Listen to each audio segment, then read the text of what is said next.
ونسلم على رسوله الكريم أما بعد فقد قال الله تعالى في القرآن المجيد والفرقان الحميد قل إن كنتم تحبون الله فاتبعوني يحببكم الله ويغفر لكم ذنوبكم الله غفور رحيم وإذا قال تعالى في شان حبيبه إن الله وملائكته يصلون على النبي يا أيها الذين آمنوا صلوا عليه وسلموا تسليما صلى الله على النبي الأمي وآله صلى الله عليه وسلم صلاة وسلام عليك سيدي يا رسول الله উপস্থিত অরাদাবিয়া নুরিয়া কমিটি বাংলাদেশ হাটহাজারী উপজেলার ব্যবস্থাপনায় হাটহাজারীস্থ ঐতিহাসিক আনোয়ারুল উলুম নোমানিয়া ফাজিল মাদ্রাসা প্রাঙ্গণে যৌতুক মাদক বিরোধী সেমিনার ও গুণীজন সংবর্ধনা অনুষ্ঠানের সভাপতি মুজাহিদ মিল্লাত পীরে তরিকত আজিজ গ্রামী আলহাজ মাওলানা আবুল ফারা মোহাম্মদ ফরিদউদ্দিন সাহেব মুদ্দাজিল্লো chairman Azizia Kazimi complex trust অধ্যক্ষ সিফাতুল আলী মাদ্রাসা, আজকের মাহফিলের প্রধান অতিথি মুজাহিদ মিল্লাত জনাব আলহাজ মোহাম্মদ নঈমুল ইসলাম ফুতুল সাহেব মুদ্দাজিল্লো পরিচালক ফতেপুর দারুল মুস্তফা দাখিল মাদ্রাসা ও স্বত্বাধিকারী নাফিস স্টিলস, উদ্বোধক ব্যারিস্টার আশরাফ উদ্দিন সাহেব সাবেক ভাইস চেয়ারম্যান হাটহাজারী। মূল্যবান বক্তব্য রেখেছেন আজিজ গ্রামী মুজাহিদ মিল্লাত আল্লামা মোহাম্মদ শহীদুল্লাহ ফারুকী এবং আমাদের সংগঠনের নেতৃবৃন্দ আজিজ গ্রামী জনাব মোহাম্মদ মাসুমুর রশিদ, মহাসচিব রাসবিয়া নুরিয়া কমিটি বাংলাদেশ সহ আমাদের রাসবিয়া নুরিয়া কমিটির নেতৃবৃন্দ এবং এলাকাবাসী, বুদ্ধিজীবী, আইনজীবী, শিক্ষক, ছাত্র, সর্বস্তরের মুসলিম জনতা, রহমানি ওয়া রাহিমাকুমুল্লাহ তাআলা।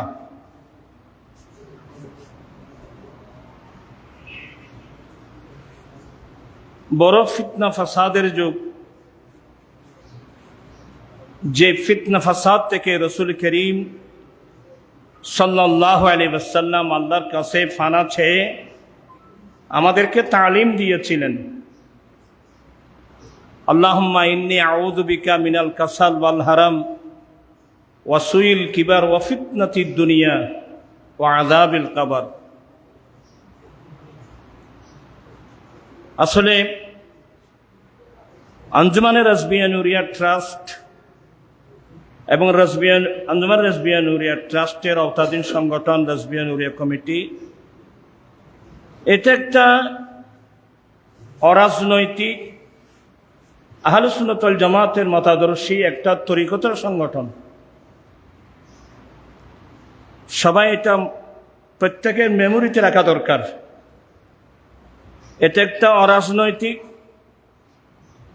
এবং আহলে সুন্নাত ওয়াল জামাতের মতাদর্শী, যার এক নাম মাসলকে আলা হযরত। মাসলকে আলা হযরত বললে সারা বিশ্বের সুন্নি মুসলমান জানে এবং চিনে। আলা হযরতের মতাদর্শী, আলা হযরতের মতাদর্শ বললে মাসলকে, এটা আলা হযরত মাসলকে আহলে সুন্নাত একই কথা। এই মসলকে আলা হযরত বা আহলে সুন্নাত ওয়াল জামাতের মতাদর্শে একটা অরাজনৈতিক তরিকতের সংগঠন রাসবিয়া নুরিয়া কমিটি বাংলাদেশ।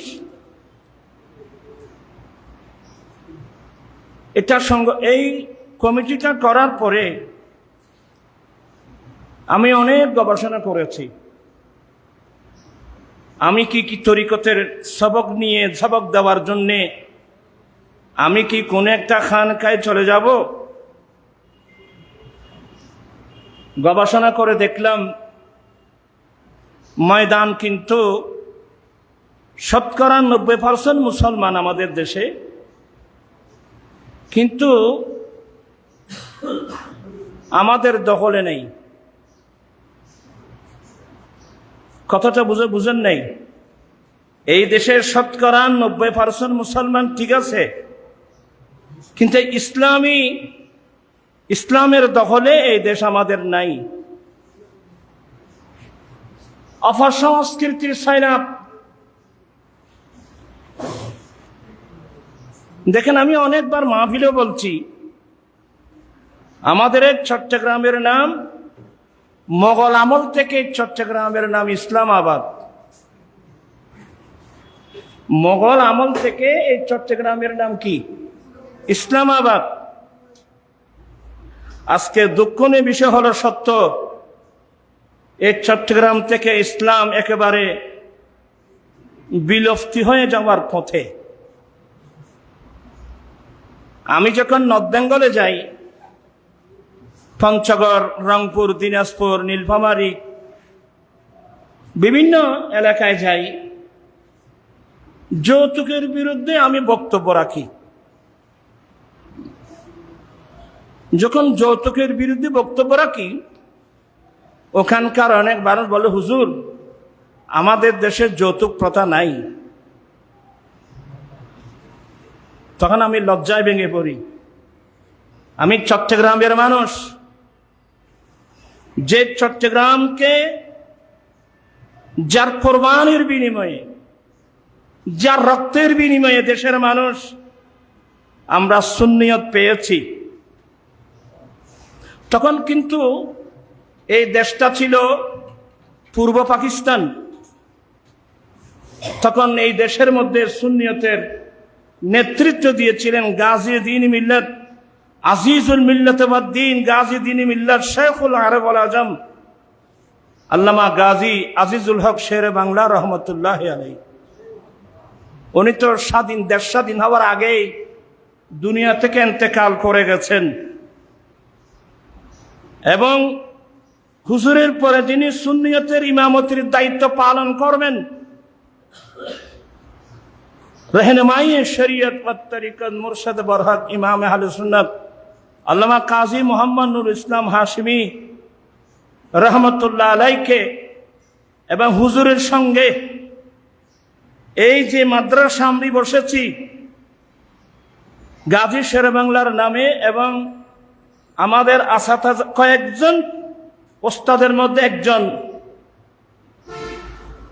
रहनुमाई शरीयत व तरीक़त মুরশিদ বরহক আল্লামা আজিজুল হক আল কাদিরি আস-সাঈদী আল কাজিমি রহমতুল্লাহ আলাইহি। উনিও ছিলেন মুফতি আহলে সুন্নাত আল্লামা মুফতি ওবায়দুল হক নাঈমি রহমতুল্লাহ আলাইহি। উনিও ছিলেন গাজী শেরে বাংলা ইশারা দিয়ে গেছেন যে দেশ স্বাধীন হয়ে যাবে, তোমরা সব সময় স্বাধীনতার পক্ষে থাকবে। গাজী শেরে বাংলা রহমতুল্লাহ বলে গেছেন, দেশ স্বাধীন হবে, তোমরা স্বাধীনতার পক্ষে থাকবে। কেন? যাদেরকে আমরা ভাই মনে করেছি, এ পাকিস্তানকে, ওরা আমাদের উপর কত বড় জুলুম অত্যাচার ব্যভিচার করেছে, এটা আমাদেরকে বলতে হবে না?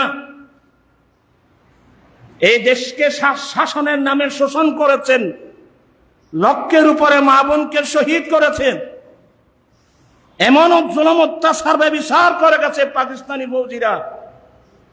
এগুলো আমাদেরকে বললে আপনারা বলবেন যে আমরা বেশি বলছি, বাড়িয়ে বলছি।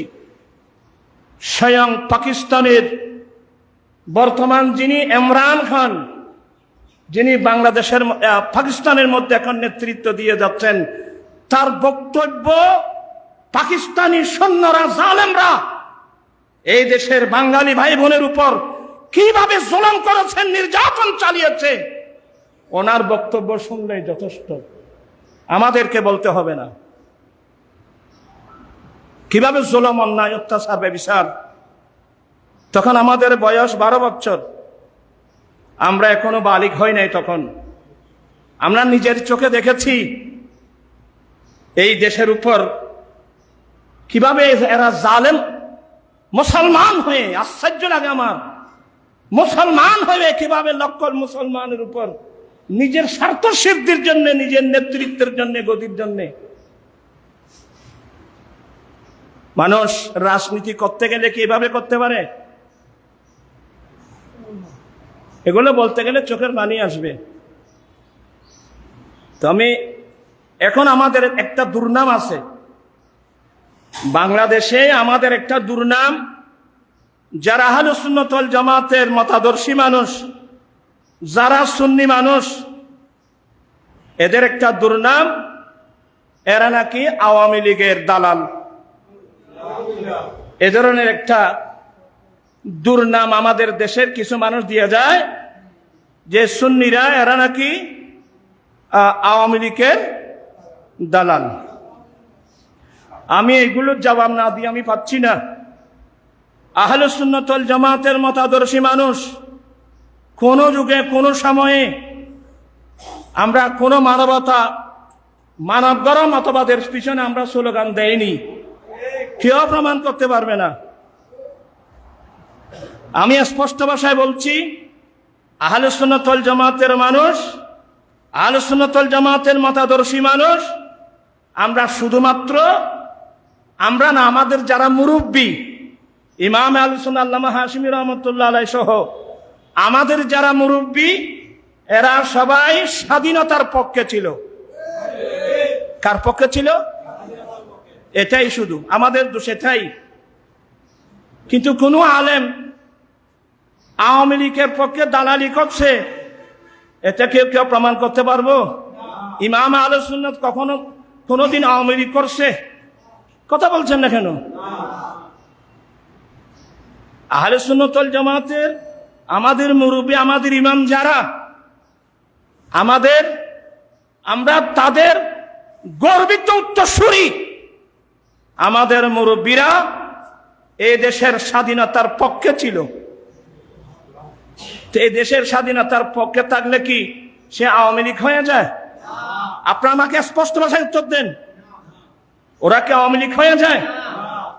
যদি তাই হয়, আমি স্পষ্ট ভাষায় বলছি, বর্তমান যেটা বিএনপি, শহীদ জিয়াউর রহমান যে বিএনপির প্রতিষ্ঠাতা, আপনারা ওদেরকে কসম করে বলেন বিএনপির নাম ধারণ করছে পরে, কিন্তু শহীদ জিয়াউর রহমান সহ বিএনপির যারা নেতৃবৃন্দ ছিল, এরা সবাই স্বাধীনতার পক্ষে ছিল না?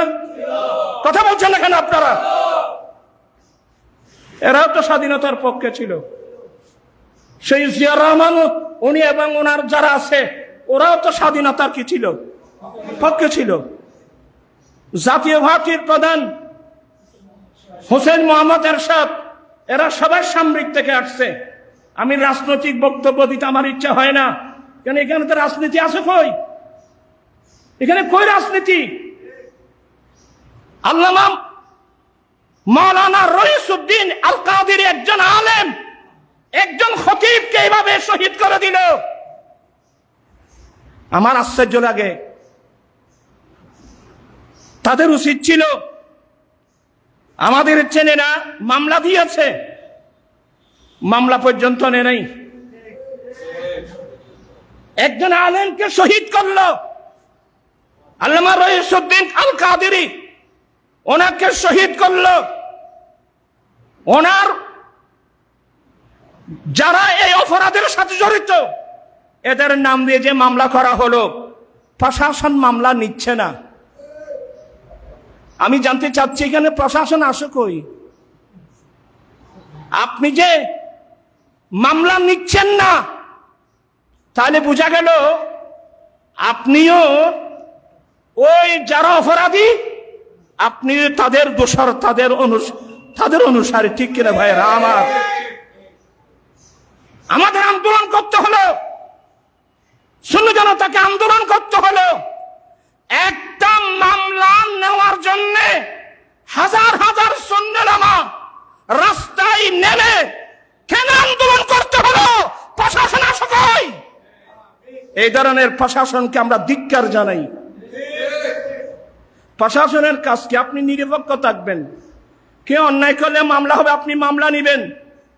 বিচারক, জজ কোর্ট, হাইকোর্ট, সুপ্রিম কোর্ট বিচারক মামলা বিচার করবে। আপনারা মামলাই নিচ্ছেন না। আরে এদের কথা কি বলবো? বিগত সরকারের আমলে আমাদের আহলে সুন্নাত ওয়াল জামাতের বিজ্ঞ আলেম আল্লামা শহীদ নূর ইসলাম ফারুকী রহমাতুল্লাহ আলাইহি ঘরে ঢুকে এভাবে শহীদ করে দেওয়া হলো। আন্দোলন হলো, মামলা হলো, আসামির নামের তালিকা দেওয়া হলো, কিন্তু আসামি গ্রেফতার করেছে? বলছেন না কেন? আসামি গ্রেফতার করেছে, বিচার করেছে? কিসের প্রশাসন? এগুলোকে রাজনীতি বলে না, এগুলোকে বলা হয় দুর্নীতি, এগুলোকে বলা হয় শয়তানি, এগুলোকে বলা হয় দুর্নীতি। তা আমি যেটা বোঝাতে চেয়েছি যে জাতীয় পার্টির প্রতিষ্ঠাতা জনাব হোসেন মোহাম্মদ ইরশাদ, উনি তো জাতীয় পার্টি করেছে পরে, কিন্তু উনি তো স্বাধীনতার পক্ষে ছিল। কথা বলছেন না কেন? বিএনপির প্রতিষ্ঠাতা সবাই স্বাধীনতার পক্ষে ছিল। তো স্বাধীনতার পক্ষে থাকা যদি এটা আওয়ামী লীগের দালালি হয়, তাহলে বিএনপিরাও কি আওয়ামী লীগের দালালি করতেছে? জাতীয় পার্টি কি আওয়ামী লীগের দালালি করতেছে? আমি আর স্পষ্ট প্রশ্ন, কেন মুসলমানের মধ্যে আপনি হঠাৎ সৃষ্টি করছেন? ফিলিস্তিনের উপর জুলুম চলছে 70 বছর ধরে। জালেম ইসরাইল ফিলিস্তিনি মা বোনদেরকে শহীদ করে যাচ্ছে। এই বিগত 9 মাসের মধ্যে 50,000-এর ঊর্ধ্বে মুসলিম, এমনকি ছোট ছোট বাচ্চা পর্যন্ত, নারী পুরুষ পর্যন্ত টনকে টন মনকে মন বোমা মেরে মেরে মানুষকে শহীদ করে দিচ্ছে। এই জালেমদের অন্যায়ের প্রতিবাদে সরওয়ার্দী উদ্যানে দেখলাম যারা জামাতপন্থী লোক, এরা নির্বিঘ্নে জামায়াত করলো, সরকার সহযোগিতা করলো। এরপরে আহলে সুন্নাত ওয়াল জামাতের মানুষ যারা স্বাধীনতার পক্ষের দল, আমরা কোন অন্য মানুষের কোন দালালি করি না। আমরা দালালি করি নবী মুহাম্মদ রাসূলুল্লাহ সাল্লাল্লাহু আলাইহি ওয়াসাল্লামের দালালি করি। আমরা দুনিয়ার কোন মানবতার মানুষের পক্ষে আমরা দালালি করি না। আমরা যখন এই জালেম ইসরায়েলের বিরুদ্ধে আমরা যখন গণজমায়েত করতে গেলাম, আমরা সরওয়ার্দী উদ্যানে করতে চেয়েছি, আমাদেরকে পারমিশন দেওয়া হলো না। এরপরে দেওয়া হলো গোলাপবাগ মাঠে, আবার শুনতে পেলাম এটাও দেওয়া হচ্ছে না। লাস্টে দেওয়া হলো কোথায়? প্রেস ক্লাব চত্বরে। আমার প্রশ্ন হলো, আমরা তো ফিলিস্তিনের পক্ষে দাঁড়ালাম, এটা তো কোনো রাজনৈতিক ইস্যু ছিল না। আমরা ফিলিস্তিনের পক্ষে ছিলাম জালেম ইসরায়েলের বিরুদ্ধে, এটা কিন্তু রাজনৈতিক কোনো ইস্যু ছিল না। প্রত্যেক দলের উচিত ছিল আমাদেরকে সহযোগিতা করা, সবাই একসাথে জালেম ইসরায়েলের বিরুদ্ধে প্রতিবাদ করা এবং জাতিসংঘকে দাবি দেওয়া। আমাদের সাথে এমন আচরণ করা কেন হলো? আমি এই দেশের যিনি সেনাবাহিনীর প্রধান এবং যিনি অন্তর্বর্তীকালীন সরকারের প্রধান, আপনাদের কাছে প্রশ্ন রাখছি, সুন্নি জনতার সাথে বৈষম্যতা কেন? আপনারাই তো বৈষম্যতা বিরোধী আন্দোলন করছেন, আমরাও আপনাদেরকে সহযোগিতা করেছি, কিন্তু আন্দোলনের ক্ষেত্রে ফিলিস্তিনের পক্ষে আমরা জামায়াত করার জন্য চেয়েছিলাম, জামায়াতকে দেওয়া হলো, মাঠ দেওয়া হলো, সহযোগিতা করা হলো। ঠিক আমাদের পরেই যারা কওমি আছে এদেরকে